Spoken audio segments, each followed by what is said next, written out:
त्यांना open challenge देतो, open challenge की माझ्या स्तरातल्या कुठल्याही त्यांच्या नेत्यांनी माझ्यासोबत महिला विधेयकाच्या संदर्भात ओपन डिबेट करावी, ओपन डिबेट की याच्यामध्ये काय चूक आहे, या पद्धतीत काय चूक आहे, याच्यावर ओपन डिबेट करावी.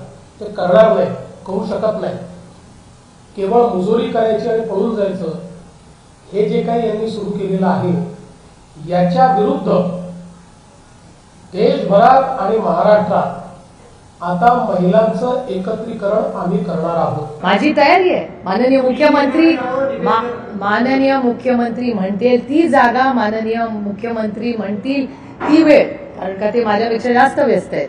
त्याच्यामुळे ते म्हणतील ती वेळ विनम्रपणे, आमच्यापैकी कोणीही विरोधक म्हणून नाही, पण देशाला वास्तव कळलं पाहिजे. कारण का महिला आरक्षणाला विरोधच नाहीये ना. बिल पास झाले. अहो बाळ तुमचं 10वी पास झालेलं आहे ऑलरेडी, ते 12वीत गेले आणि 12वीत तुम्ही विचारताय 10वीचं सर्टिफिकेटच नाही. अरे मग मी 12वीत 11वी 12वी केली कशी?